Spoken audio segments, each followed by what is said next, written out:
Hello friend, this is Shivani Chauhan. Welcome to easy path education. आज हम बात करेंगे आईटेक फोर्थ सेमेस्टर के पेडागोजी ऑफ पॉलिटिकल साइंस की यूनिट वन में हम पढ़ेंगे preconception and misconception in political science. तो क्या आपके पूर्व जो आपके ज्ञान है या फिर आप पूर्व अनुमान लगाते हो वो कौन कौन से हैं, और मिसकंसेप्शंस क्या हैं, मतलब आपकी गलत फहमियाँ जो पॉलिटिकल साइंस से रिलेटेड है, उन सब चीज़ों के बारे में बात करेंगे।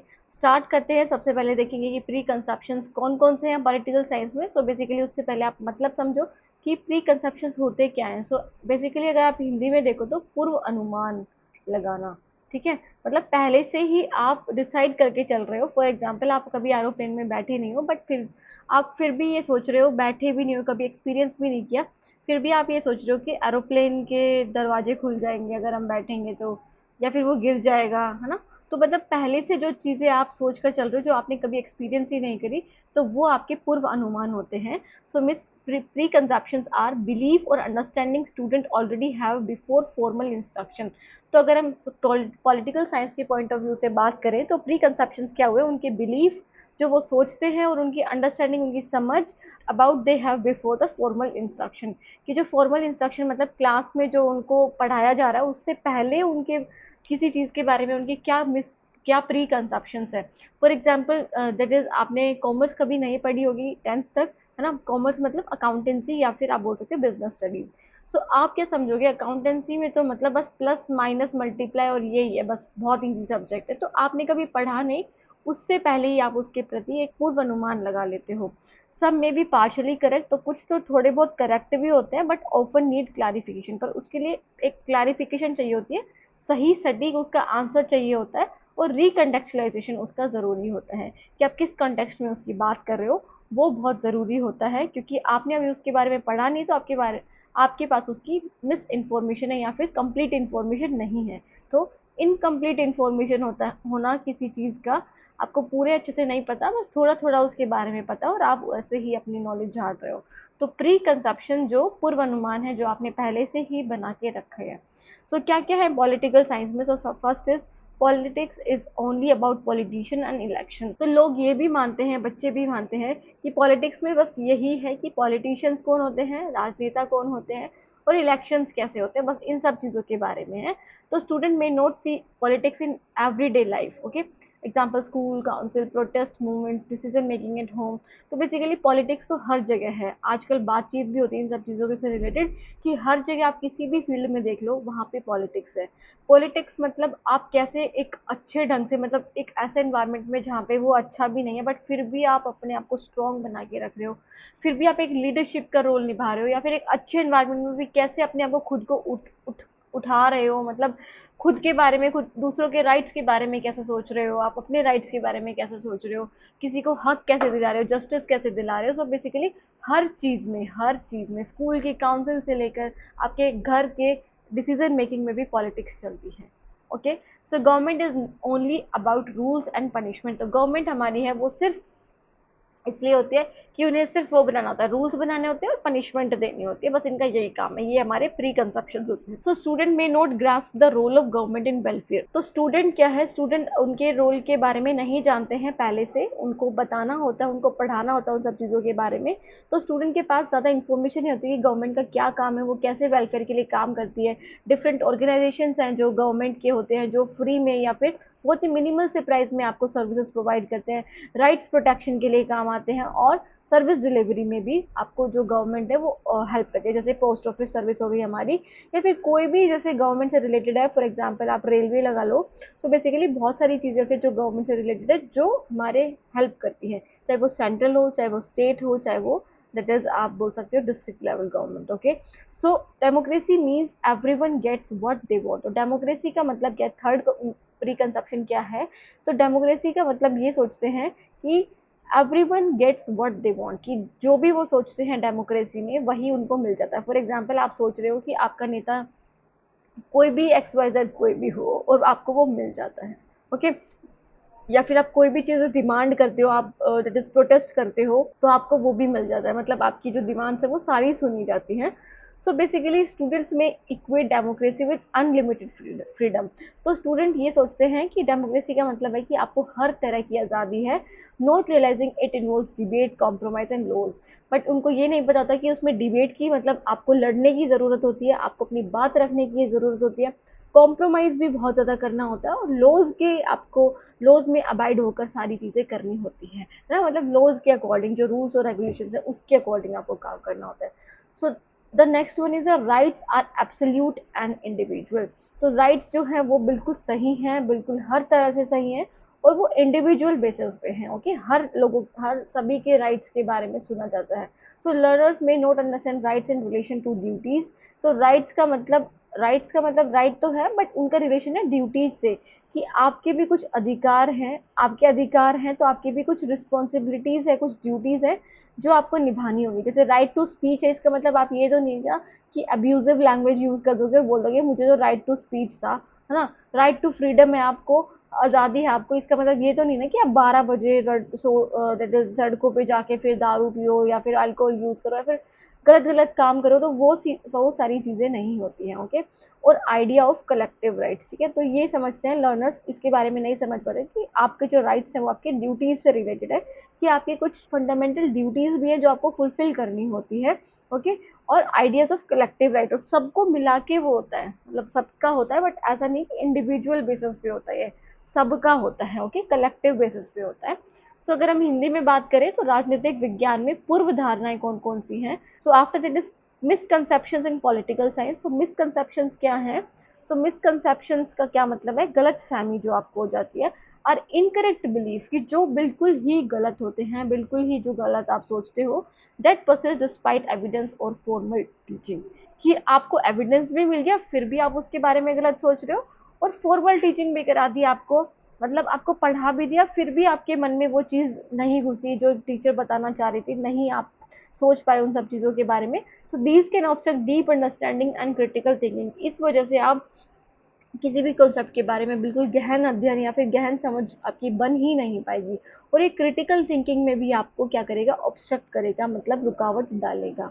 सो मिसकंसेप्शन क्या है? मिसकंसेप्शन जैसे कि democracy means majority always wins, कि डेमोक्रेसी का मतलब क्या है? जो वोट जिसको ज़्यादा मिलेगी वही लोग जीतेंगे, वही पार्टी जीतेगी। तो true democracy include minority rights, deliberation and rule of law, not just majority rule. तो डेमोक्रेसी का मतलब सिर्फ यही नहीं है कि जिसकी वोट है वही जीतेगा, क्या पता उसमें आप किसी का दैट इज खनन करके, या फिर आप बोल सकते हो कि किसी को नीचे दिखा करके जीतते जा रहे हो, तो उसमें माइनॉरिटी राइट्स भी इंक्लूड होते हैं, डेलिब्रेशन भी इंक्लूड होता है, कि आपको ड्यूटीज डेलिब्रेट करनी होती है ना? मतलब कि क्या हो गया यहाँ पे, जैसे क्या है, लोकतंत्र में अल्पसंख्यकों के अधिकार, विचार विमर्श और कानून का शासन भी महत्व होता है, कि आपको लॉ की भी माननी पड़ती है, रूल ऑफ लॉ भी होता है, कि आपको सारे लोगों को एक दैट इज मानना होता है।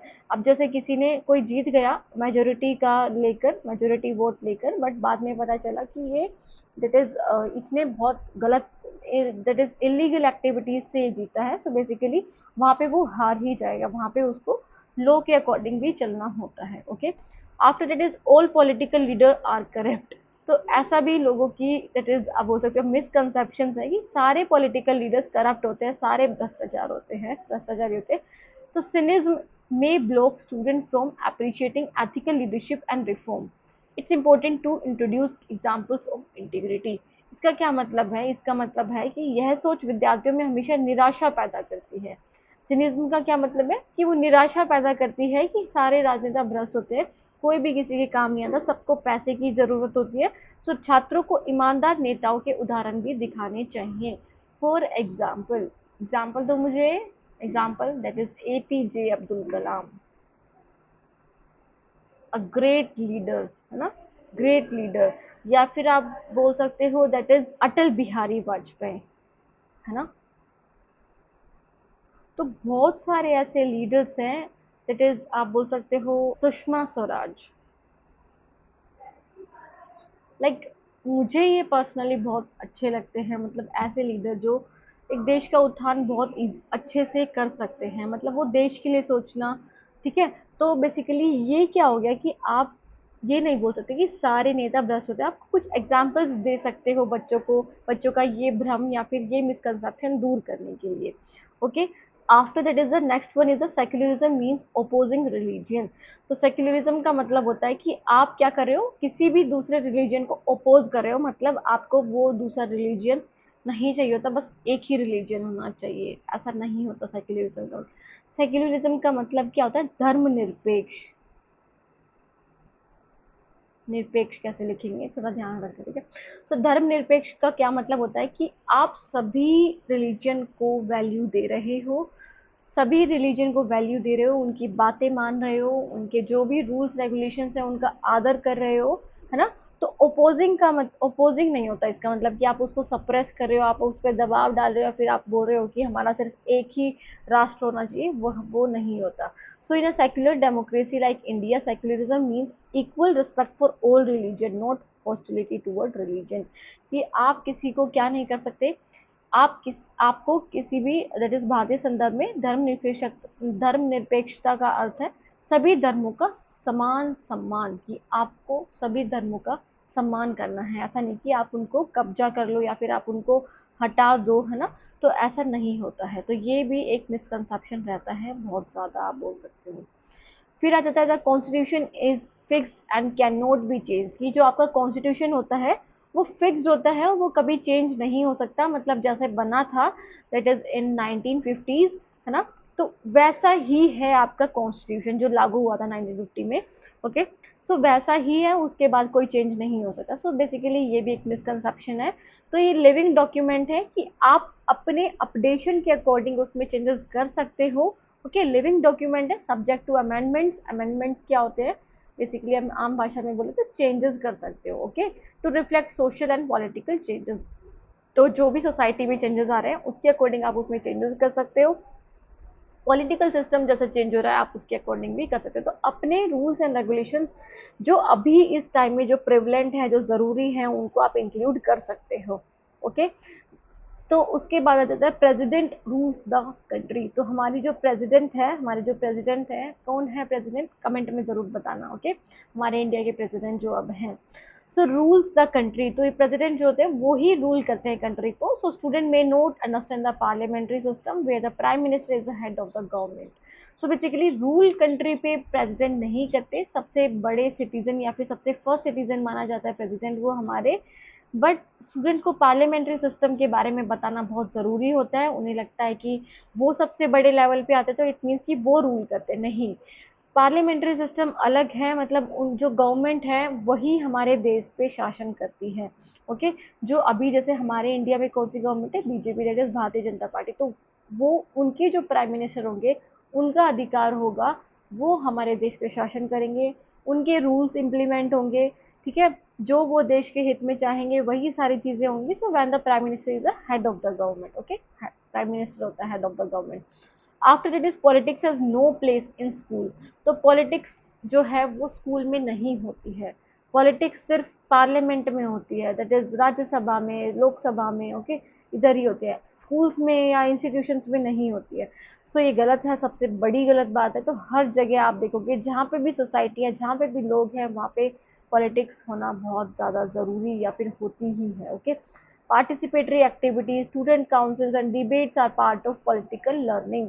कि जो आपकी बुक्स हैं उसमें आपको समझाया जाता है चीज़ों के बारे में, आपकी टाइम टू टाइम डिस्कशंस होती हैं। ओके, डिस्कशंस होती हैं, डिबेट कॉम्पिटिशन्स आपके होते हैं। ओके, या फिर जो पार्टिसिपेटरी एक्टिविटीज़, फॉर एग्जांपल आपकी क्लास में मॉनिटर बनाया जाता है ना। तो वो भी एक तरह से पॉलिटिकल सिस्टम का ही पार्ट है, कि आप क्या कर रहे हो कि वोटिंग सिस्टम के ज़रिए एक डेमोक्रेटिक, दैट इज़ गवर्नमेंट बनाना चाह रहे हो या फिर डेमोक्रेटिक हेड बनाना चाह रहे हो, जिसकी ज़्यादा सहमति है जिन लोगों की, वो बन जाएगा। ओके, सो हर जगह पे जो हम ये जो काउंसिल्स बनाते हैं, स्टूडेंट काउंसिल या स्टूडेंट प्रेसिडेंट बनाते हैं, ओके, सो सब ये पॉलिटिकल सिस्टम में आते हैं। आप देख लो डीयू का, जेएनयू का, तो बेसिकली बहुत सारी यूनिवर्सिटीज़ ऐसी है जहाँ पे ये पॉलिटिकल सिस्टम, जो स्टूडेंट पॉलिटिक्स है, वो बहुत ज़्यादा चलती है। सो ये स्टूडेंट्स बेसिकली हिंदी में है, जो अभी हमने देखा ही था, संविधान को बदला नहीं जा सकता, यह स्थायी है, ऐसा नहीं होता है। एक जीवंत दस्तावेज है जिसमें समय के अनुसार संशोधित किया जा सकता है। राष्ट्रपति देश चलाते हैं, ऐसा भी नहीं है। भारत में संसदीय प्रणाली है जिसमें प्रधानमंत्री कार्यकारी प्रमुख होते हैं। स्कूल में राजनीति का कोई स्थान नहीं है। स्कूल में छात्र परिषद, बहस, चुनाव जैसे कार्यक्रम राजनीतिक समझ विकसित करते हैं। सो बेसिकली हर जगह पॉलिटिक्स है। स्कूल आप देख लो, इंस्टीट्यूशन देख लो, ऑर्गेनाइजेशन देख लो, मतलब आप बिजनेस देख लो, हर चीज में पॉलिटिक्स घुसी हुई है। Okay, so after that is the importance, educational importance क्या है इसकी, मिसकंसेप्शन और जो आपके प्री कंसेप्शन होते हैं। So why addressing these matter in curriculum is so important, कि क्यों इम्पॉर्टेंट है कि आप इसको करिकुलम में पढ़ रहे हो, अपने दैट इज आई टाइप के कोर्स में पढ़ रहे हो कि पॉलिटिकल सिस्टम में क्या क्या प्री कंसेप्शन और मिसकंसेप्शन होती है।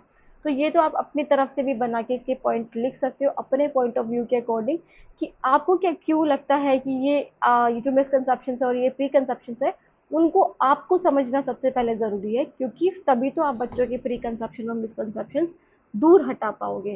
पहले आप समझोगे, उसके बाद उनसे आप क्वेश्चन पूछ सकते हो, है ना, related to these preconception और मिसकंसेप्शन। उनसे पूछ सकते हो कि अभी ऐसे और भी कोई उनके मन में गलत फहमियाँ हैं जो हमें नहीं पता, जो एज ए टीचर आपको नहीं पता। सो political science is not just factual, तो वो सिर्फ फैक्चुअल नहीं है कि आपको उसमें इट इज़ गवर्नमेंट के टाइप्स ही पढ़ने हैं ना, डिफरेंट जो काउंसिल्स हैं वो पढ़नी है। ओके, फैक्चुअली नहीं है बट एनालिटिकल और वैल्यू बेस्ड भी है, कि आपको कैसे देश के हित में काम करना है एज अ सिटीजन। ओके, और एनालिटिकल कि आपको इन सब चीज़ों में सोचना पड़ता है, सोच विचार करनी होती है। Okay, so misconceptions can lead to cynicism और एपैथी, मतलब निराशावाद और उदासीनता को पैदा करती है।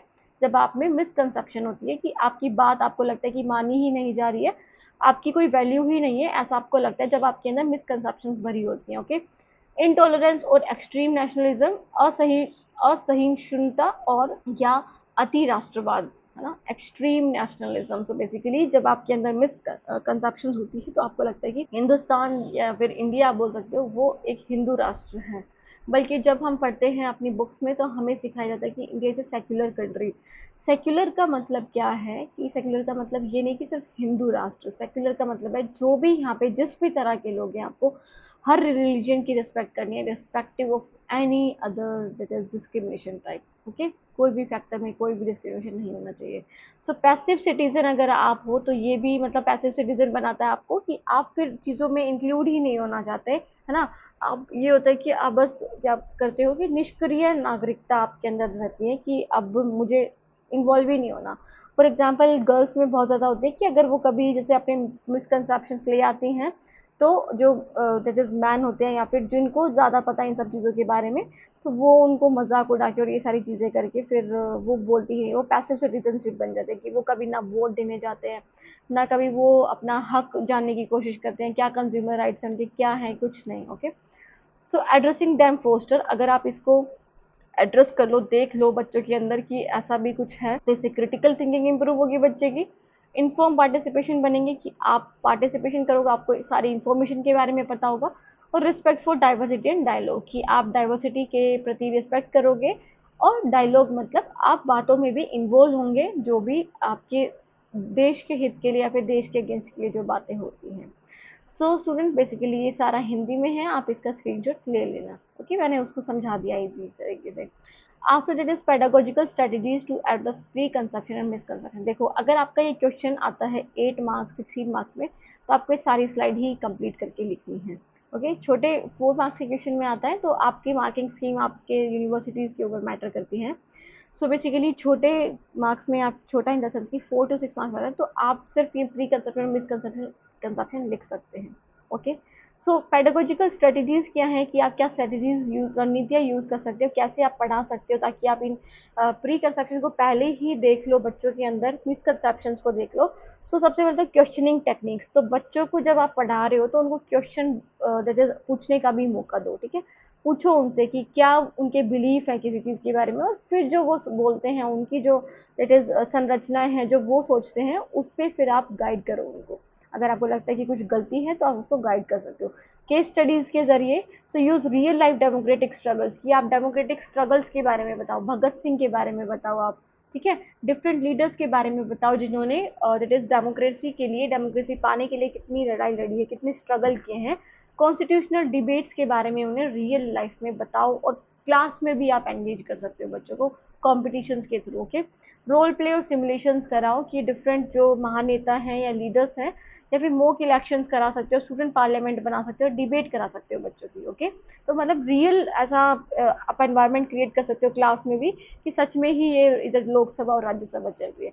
मीडिया लिटरेसी मतलब teach students to analyse political message critically, कि आप बच्चों को पढ़ाओ जिसके बारे में कि जो पॉलिटिकल मैसेजेस उन्हें, मतलब जो भी मैसेजेस होते हैं, जो भी उनकी बातें होती हैं, उनको आप एनालिटिकल वे में, मतलब क्रिटिकल क्रिटिकली आप उसे एनालाइज करो। ओके, क्रिटिकली एनालाइज मतलब आप ये देखो कि कोई अगर ये बात बोल रहा है, कुछ भी बात हो रही है कंट्री के हित में या फिर अगेंस्ट में, तो आप उसको देखो कि ऐसा क्यों हो रहा है, क्या उनकी रणनीतियाँ है, क्या उनकी सोच है, क्या वो हमारे देश के हित के लिए है या नहीं है। सो बेसिकली आप उनके बारे में भी बच्चों को पढ़ाओ, है ना। मीडिया लिटरेसी के बारे में जागरूक करो कि मीडिया हमें क्या बता रही है, क्या वो सच बता रही है या नहीं बता रही है। सो बेसिकली ये कनेक्टिंग टू लिव्ड एक्सपीरियंसेस, कि relate concept to their life, that is fairness, school rules and family decision making. क्या आप उनको रियल लाइफ में जो हम पॉलिटिक्स करते हैं उसके बारे में भी उन्हें बताओ, कि आपके घर में भी जो चीज़ें बातचीत होती हैं, जिस इंसान की मानी जाती है वो एक तरह से हेड माना जाता है, फिर उसके बाद किसको क्या करना है, किसको क्या नहीं करना, वो भी एक तरह से पॉलिटिकल सिस्टम है। स्कूल में जो रूल्स चलते हैं वो भी पॉलिटिक्स बेसिस पे होते हैं, क्या किसी के साथ गलत हो रहा है, क्या किसी के साथ सही हो रहा है। सो बेसिकली उनसे दैट इज उन इन कॉन्सेप्ट से बच्चों को अवगत कराओ।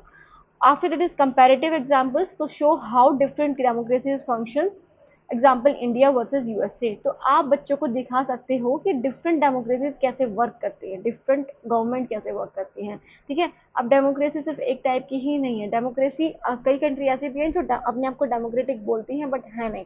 तो उनमें कौन से टाइप की वो डेमोक्रेसी, आपको उसके बारे में बच्चों को बताना है, कैसे उनकी डेमोक्रेसी वर्क करती है। ओके, सो बेसिकली ये था स्टूडेंट हमारी क्लास, बहुत ही इजी सा कॉन्सेप्ट था ना, समझ में आया होगा, आई थिंक सो। समझ में आया तो आप कमेंट ज़रूर कर देना, कमेंट करना ना भूलना, और चैनल को सब्सक्राइब भी कर देना और शेयर कर देना उन लोगों के पास जो सेमेस्टर 4 में है, दैट इज़ ऑफ ITEP, और दैट इज़ पॉलिटिकल साइंस की तैयारी कर रहे हैं। ओके, सो जल्दी जल्दी वीडियो आ ही जाएंगी। सो thank you so much student for watching the video. मिलते हैं नेक्स्ट वीडियो में, तब तक के लिए take care, bye, have a nice day.